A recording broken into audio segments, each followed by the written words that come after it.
bismillahi irrahmani irrahim ayuha almushahiduna walmushahidat assalaamu aleykum wa rahmatullah mbokk yi ñoo ngi leen di nuyu di leen ziyaara le point focal fii si Tiwaawan kon sëñ Souleymane assalaamu aleyka wa rahmatullah. assalaamu aleykum wa rahmatullahi taala wa barakaatuhu. mbokk yi ñu ngi leen di nuyu di leen ziyaara di leen baalu xaq di ndokkeel ñëpp itam ci gàmmu gi di ñaan yàlla yal nañu yàlla nampal ci leeru sayyiduna Muhammad sallallahu alayhi wa sallam nga xam ne fu ne nit jóge na fa ñëw pour taataan ci leeru yonent yàlla Muhammad sallallahu alayhi wa sallam. suñu maam Cheikh Ahmed Tidiane Sy radiyallahu taala anhu moo ñu waxoon ne yonent yàlla Muhammad foo ko tàntal mu fekk la fa ne ñu yàlla na yëg ne al mustarshidun wal mustarshidaat ñoom tàntal nañu ko bon yàlla bëbbañu ci leeru yonent bi ëmbañu ci ba ñu fekk ji sayyiduna Muhammad bokk ak nag ànd ak suñu kilifa al cheikh al sayyid Mouhamadul Moustapha Sy ayyadahu llahu wa xafidahu wa ra'aahu wa ataala umrahu yàlla na ko yàlla defal amiin insha Allah. dund ak dundule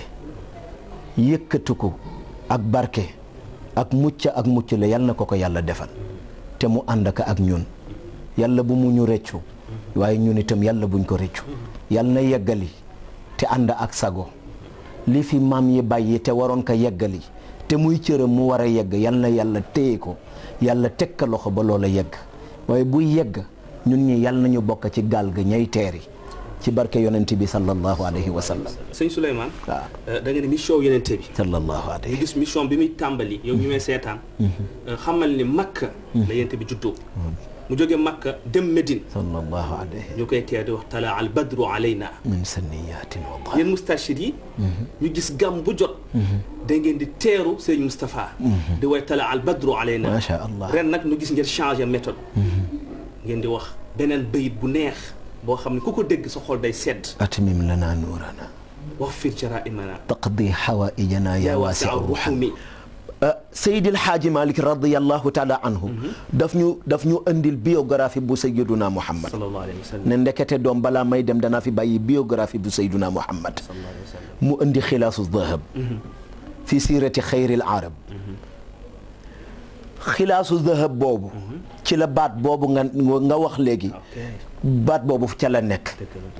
mais Serigne Moustapha dafa indi benn révolution ci xilaasu zahab yëg na ne njaboot yi dese nañ ko dégg te tant que dégguñu ko duñu mën a jëli ji kan mooy Sayyiduna Muhammad sallallahu alayhi wa sallam. te yonent bi lenn rek a ñu dese si moom mooy ñu sopp ko ngir jëmmi yàlla bu ñu bëggee yàlla am ci ñun cofeel mais Maodo daf ñu tijjil bunte bi waaye ba tey ni njaboot yi dégguñu ko woon Serigne Moustapha moo ñu indil caabi ji nga xam ne bu ñu ko tijjee dégg kan mooy Sayyiduna Muhammad parce que Maodo joxoñ na ko mais joxoñ ba dafa mel ni gaa yi dégguñu ko moo tax keroog bi muy ñëw njaboot ya nga gis ñu doon ka ayoo ku nekk naan atmim lana nuurana waghfir jaraimana taqdi xawaaijana ya waasi a ruhami ay ndaw lañu yu amagul 25 ans te ndaw la mañam ruuxam dafa set atmim mooy yàlla nag ñu tëbbal suñu leer suñu ndabal leer waghfir jaraimana foog jaam bi di rëccale mais yàlla boo ñu xoolee rëcc yooyu waghfir jaraimana waaye taqdi xawaaijana suñuy mbébét yàlla na yegg yaa waasi an ruhami yow mi nga xamante ne sa biir sa ëmb yërmande kenn du ko tàllal ba jeexal ko ay ndaw di ka jaayoo seen kilifa mu ñëw ñu yëg ne kii mission yonent yàlla Muhammad rek la amee ndax gis nga mission yonent bi ka kay amee da nga koy seetlu ci doxinam da nga koy seetlu ci charisme bi da nga koy seetlu ci kàddoom waaye itam da nga koy seetlu ci njaboot yi mu am na koo xam ne bu ko njabootam déterminé wul rek buñ ne la bokk na ci ñi doon na yonent bi seetaat ko looloo ñu dal ci moom Souleymane seetaat boobu mooy tax waaw doon na yonent bi ñoo ngi ci gàmmu sallallahu alayhi wa sallam ren nag képp koo bëgg xam-xam di am cofeel ci xam-xam soo dégloo discours sëñ Moustapha bi mu def ci yeneen bi sa xol day sedd masha Allah sa xol day tooy moo tax ñun bi ñu ko dégloo démb mu tudd yaa rasulallah 8 fois sallallahu alayhi wa sallam yaa rasulallah sëñ Souleymane xarfu ni daala barakallahu fika soo boo gis nga masha Allah sëriñ yal na yàlla dolli la leeru dënn amiin insha Allah yal na nga jariñoo sa leeru kilifa amiin yaa ngi wax lu am solo te question bi nga laaj nii sax xam naa yaa ma ko gën a xam mais boo ci bëggee jàngat da ngay seetlu ne lu mat ñeenti gàmmu mu ngi nii sëriñ Moustapha fu mu toogee bu toogee ba desul lu dul mu tàmbali baat boobu lay tàmbali yaa rasulallah yaa rasulallah yaa rasulallah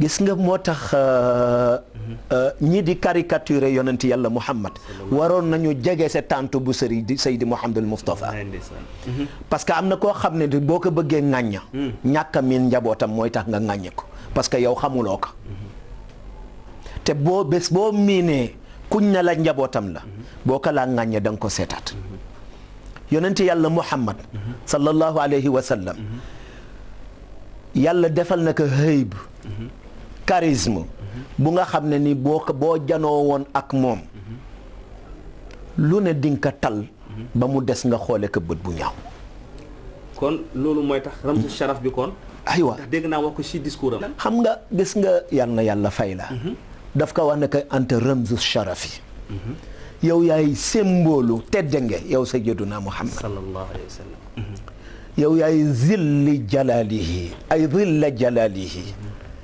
gis nga keru teddange suñu borom yow la yow Muhammad sallallahu alayhi wa sallam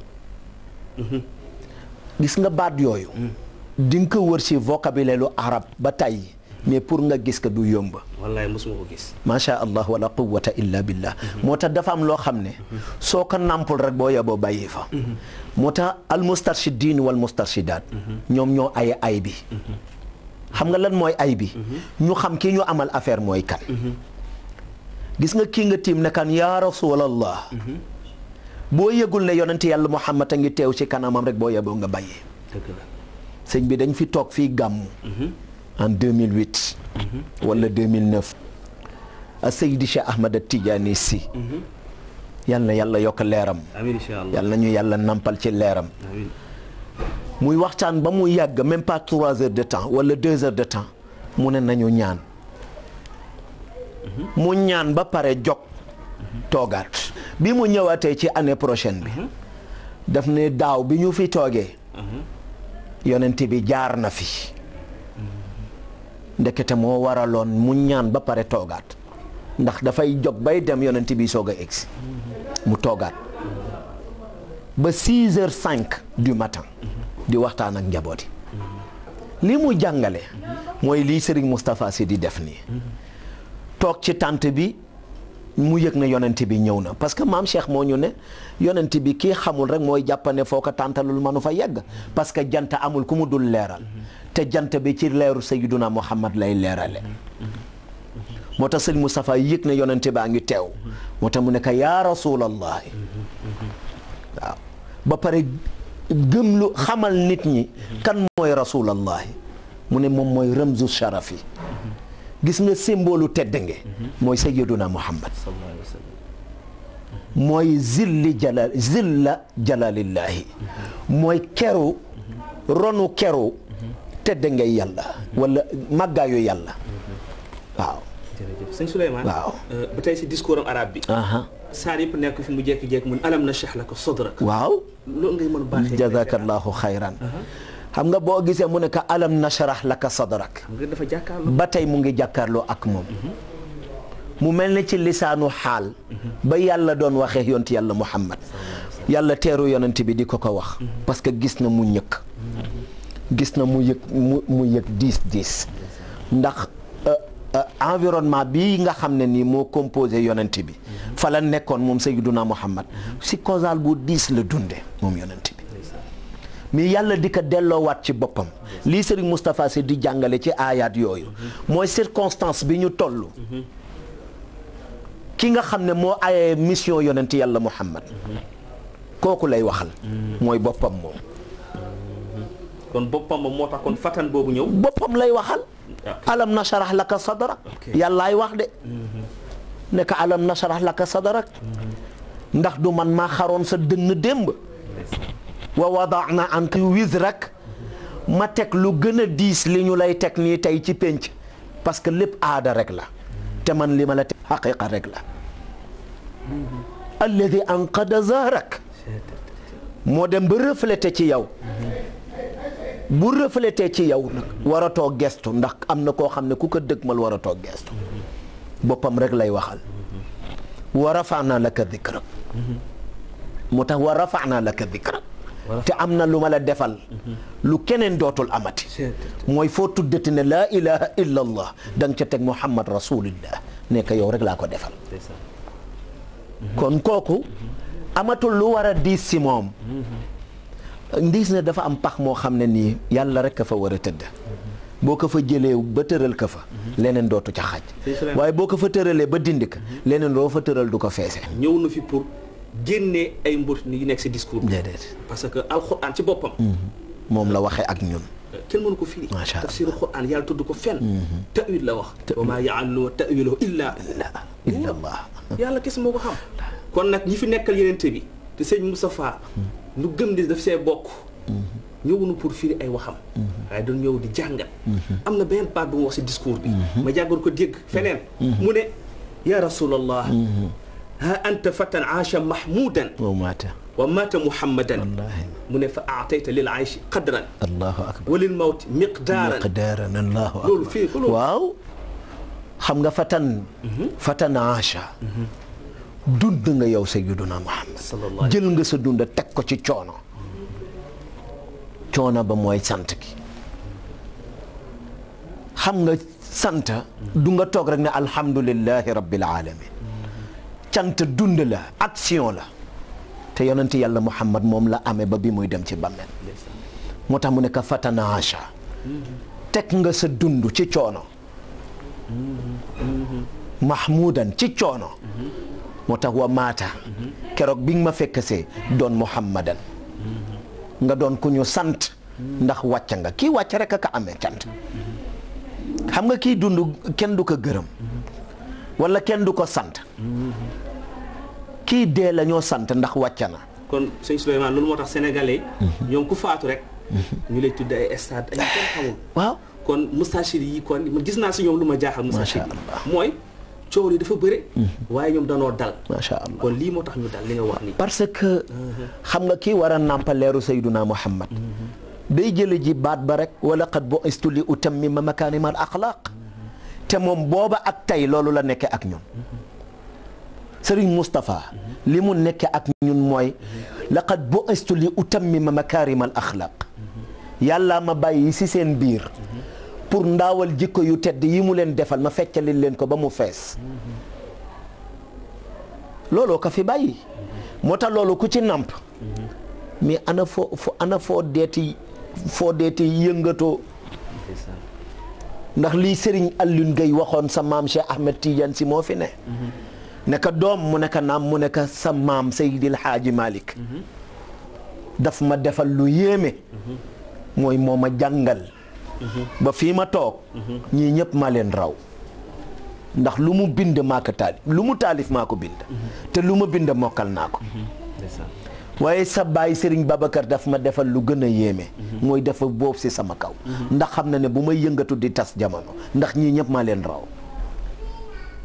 Serigne Moustapha loolu la defal njaboot yi. ah. wa jaala sakinata ala qulubi almuminin. lenn rek a tax li yazdaadu imanan maa imanihim. walillahi junudu samawati wal ardi wa kana allahu xafati wal ardi wa kana allahu xafura rahim. junud boobu noonu ngay wax. waaw dama dégg mu ne. atayta li dunya. xayaatan. mu ne. waaw. yow yenente bi. yow yaa tax adduna di dund. loolu yéen mustachid yi. waaw naka ngeen ko dégg. nan ngeen koy déggee. baarakallah man jaaxal na lool. waaw parce que budul woon a sayyiduna Muhammad. lam taxruji dunya wa lam isami. budul woon a yonent yàlla Muhammad yàlla du binde dara. te ci cofeelam la ko binde. mooy lii sa góor ga waxoon rek sa maam Cheikh Ahmed Tidiane si. fas'al ujibka bi anna nuur al Mustafa tahurat bihi al arwaaxu wal ajsaamu loolu mooy tax nga dégg àdduna xamuloo parce que le monde a ses réalités et sa raison d'existence et son pouvoir et qu'il faut savoir ce que c'est que les raisons d'existence de la vie et quel est aussi son pouvoir pour pouvoir vivre dans les raisons qui se posent bu dul loolu doo xam nooy nekk ci àdduna mu ne yonent yàlla Muhammad moo tax moo indi dund parce que dund paragraphe la ndax da nga fiy jaar comme jaarukaay la boo xamul bagage yan nga war a am pour jaar fi jàll ci anam bu sell moo tax fa tazawwadu te fa inna xayra zaadi at taqwa wa sabat ñu bëri xamuñu ni li mu wax ci arab bi benn baat laal ko ci wolof bi wallaahi dafa doon wax ak ñenn après di wax ak ñeneen ñu am doon ko jàngatee dafa indi ñaar mu ne shirk ak kufr yeneen te bi du ko am wallaahi ndeysaan loolu mooy lan yow mi may seetaan mooy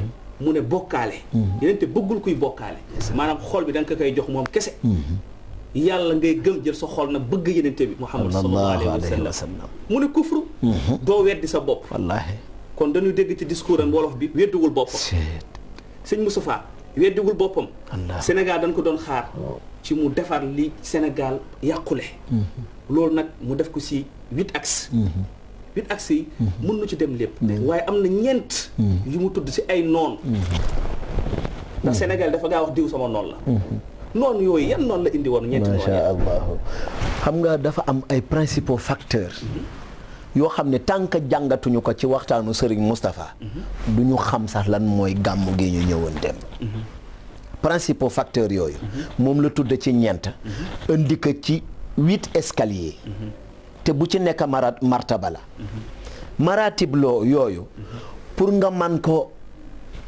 yéeg il faut que nga dégg ñeent yi mu indi mooy iblisu wa dunya wa nafsu wal hawa te samaam Seydil Haaji Malik moo ñu ko jàngal gis nga bakkan du xott bii de ëpp na lii mooy ki yarul xolam bànneex daf cay xaj pour fawe ko ki yarul xolam yàlla du fa am kër te yàlla am na noon te noon bi yow yaay opposant parce que yow yaa tax iblis noonu yàlla kon iblis benn opposant la am muy doomu aadama kon sa xol bu ca yàlla dëkkule iblis moo cay dëkk te iblis bu dëkkee sa xol xemmam loolu àdduna te àdduna warukaay la wu am ñaari teeruwaay inna hadaynaa sabila te ci àdduna lañ koy defee imma shakiran wa imma kafur comme fas la woo xam ne ñaari teeruwaay la am bu bii sifflé fii la bu bii yàkkamtee ba jiitu la fii la jëm si sifflé bii bu yàkkamtee ba sifflé fii la jëm imma shakiran wa imma kafur mooy nga toppa yonent yàlla Muhammad ba am ngërëmu yàlla teeri aljanna wa imma kafur mooy nga bañ a utal yàlla si sa xol kër gu mu tëdd boo ko deful iblisa lay fawe ndax moo fay am kër koo warul a noonu da nga ko noonu koo war a xajal ci sa xol da nga ko fay xajal te on n'est pas appelé de partager avec tout le monde il faut juste partager avec la personne qu'il faut te comme dafa am fu ñu jëm il faut nga seet ki nga xam ne ni moom nga ko bokkal muy pas-pas nga dugal fëkk pour àndax mu mën a teeri aljanna bu ko defee ñu compter la ci ñi nga xamante ne ni yàlla am na ci seen xol kër ñeente yooyu nag boo bëggee jël sa bakkan parce que inna nafsa la amaaratun bi suu'i mooy illa ma rahima rabbi ki nga xam ne xolam daf ko fawe moom la ñuy wax ne bakkanam moo ko fawe parce que xol bu yàlla dëkkul iblis a fay dëkk te bu ko defee ñett ñi ci des ñëpp ci lañ fay amee place ba yow yàlla dootoo ko mat jaam su boobaa fi qulubihim marad fi qulubihim marad fa zaadahumullahu maradan wa lahum adabun alim loolu garaaw na yàlla nañu ci yàlla musal wal iyaadu billah yooyu la tudd adduna kii kay xemmam ba mu tax ka dootul xalaat fa mu jëm wala yàlla dootul am ci moom reconnaissance mooy ki nga xam ne ni xolam daf ko fawe. kon foofu sëñ Souleymane. waaw kon ku sa xol feebar. waaw sëñ Moustapha suy wax mënoo ko déglu. waaw te doo ko dégg. te doo ko dégg. waaw ndax dama gis ni. moom suy wax xol yi lay laal. kon ku sa xol feebar doo yëg li muy wax. dafa am fu mu jëm ak yow. sëñ Moustapha àdduna yëpp mën nañu seede. du naafiq. macha allah laaj ma lu tax. la quwwata illa billah. ndax alxuraan def ni yaquluuna bi alsinatihim maa laysa fi qulubihim. macha allah mu ne penc fu mu yàqoo. mooy kilifa buy toog ci keppaaru ñëpp gor yi di ko déglu muy wax lu mu gëmul. dañu gis ni moom dafay jëfe ni alxuraan jëfe. mooy chaque jour rek day wax dëgg. fu mu toll day wax dëgg. léegi dëgg yooyu dëgg googu chaque jour mu koy wax ñeme dëgg. lan mooy wéeru waaye fan la wéeru. waaw parce que mission yonent bi la amee et puis c'est tout. parce que doo amee mission yonent bi ba noppi muy rax leneen. parce que yonent yàlla Muhammad li mu amee woon ci mission mooy indil ñu valeuru asamaan. te valeuru asamaan vocabulaire bi ko constitué fen bokku ca. moo tax yaquluuna bi afwaahihim maa laysa fi qulubihim mais dafa am ku ko moom. kan moo ko moom. yal na yàlla fay la. koo xam ne yàlla jiituwul ci moom ba pare amuloo mission yàlla. parce que allahu waliyu alladina amanu. yuxrijuhum min adulumati ila nuur. yàlla nee na ki ma amal affaire mooy kii voté woon pour man. xam nga kan moo voté pour yàlla. mooy ki nga xamante ne ni. yàlla dimbali na ko ba def ci dënnam leer gu mu soppe sayyiduna Muhammad te yonent bi ku ko soppa dootuloo fo ndax daf lay jàpp otage xamuloo ku toll ni sayyiduna Muhammad yàllaa ñu wax ne in kuntum tuhibbuna allaha fattabi'uni yuhbibkum allah wa yaghfir lakum dunubakum wa man yuti allaha wa rasula faqad faada fawzan aziman al fawz al azim mooy lan ki nga xamante ne ni dañ na ci kufru dañ ci shirk mooy ñaari baat yooyu mu tudd képp ku jàpp yàlla def ko sa borom moom kott dong jël sayyiduna Muhammad muy sa modèle de référence maa la giñal ci baaxu yàlla léppi àdduna da nga kaa xeeb. ndeysaan sëñ Souleymane. waaw man yaa ngi may daaneel. xam naa ñi ngay seetaante ñu yaa ngi leen di daaneel. gis nga su boobaa. kon shirk bi bokkaale bi. sëñ Moustapha. yàlla da ko may ba bokkaalewul ak yàlla ndax alal. bokkaalewul yàlla ndax askan. su yàlla soxlaa day fàtte lépp. kon alxuraan moo nu jàngal ni. yaa ayyuhan nabi. lima tuharrim ma ahalla Allahu lak. mu nekk ay mbootu yeneen tamit. wallaahi ndeysaan wallaahi. alxuraan mu ne. tabbat yada abi lahabi wa tab. te abi lahab boobu way jul la ci yeneen bi chaque jour rek ñu ngi julli di ko wax kàddu yooyu kon damay jëm ak yow feneen. mu wax benn kàddu gu am solo. mu ne média bi. am nañu rôle bu ñu war a joué. ñoo ngi jaxase tariqa yi. dajale tijaan murid xaadir ku ne di tagg sa bopp. mu ne même su fekkee dañ ko jël lépp jox ko yenente bi. su boobaa mu jëriñ. waaye defuñu loolu léegi kon lu nu def. macha allah. xam nga mooy li mu wax ne yaquluuna bi afwaahihim maa laysa fi qulubihim ay yaquluuna bi alsinatihim maa laysa fi qulubihim xam nga ki nga xamante ne xolam daf ko fawe fu mu jaar day uti morom parce que iblis moo mel noonu ku dul yàlla moo la raw te fu mu mën a jaar ba détruire lii mission yonti yàlla Muhammad iblis a nga ca te du bàyyi te mën na jaar foo ko foogewul woon mais li gën a yéeme mooy yàlla falul tariqa yàlla nite la fal te bari na ko naan la fii laa bokk fekk doonagul sax jullit te nit fi ñu koy xaare mooy mu xëy doon jullit maam Cheikh Tidiane moo ñu ko jàngal doomu aadama fi ko yàllay xaare mooy mu xëy doon jullit wala tamutunna illa wa antum muslimun te yàlla sax dànkaafu nañu ci moo tax gis nga jataay yenn yi dootu ko jar xam nga yonent yàlla Muhammad wa xaada maa xaada lakin laa yumaathalu min tawaaduin wa xushuuc alqalbi wa ratami ak yonent yàlla Muhammad xoolal li mu ëmb kon yow ak kilifa boo mën a am xoole ka njabootu yonent bi boo bëggee mat sab kilifa njaboot da ngay jël kilifa gi xoole ka njabootu si Sayyiduna Muhammad parce que lépp yonent bi temps bi te macha allah léegi li leen laaj mooy ban message ngay jox ñi nga xam ne tey ñoo ngi sagoo yenente Muhammad sallallahu alayhi wa sallam te sopp tamit Seyyid Cheikh Mouhamadul Moustapha Sy mi nga xam ne moom moo doon gàmmu doon luy jàngat gàmmu boobu yan dénkaane nga leen di dénk ci gàmmu gi yal na yàlla fay la benn dénkaane rek a ci am mooy comment faire pour être sincère ak Serigne Moustapha wallahi kilifa la goo xam ne wàccoo na ak njabootam li ko waroon def na ko fa mu waroon a jaar ak ñoom jaar na fa ak ñoom ba ñu xàmmee ak moom ak tey gisuñu fu mu soppeekoo te dafa am propos yoo xamante ne ni bu la ko kilifa indilee nga gis ne set na wecc yow noo mën a def ba doo ko tilimal da nga ko war a def yàlla ñu ko jëkk a jàngal wala tufsidu fil ardi ba'da islaahiha rafetal naa ba noppi lu ma warloo woon ak yéen def naa ko ndax setal naa leen suuf dimbali ngal la waay bu leen ma ko yàqal kon Serigne Moustapha li muy xaar ci ñun surtout ñi mu jaboote mooy être sincère avec lui gis nga nit yàlla du compter ci jàmm bu sincèreul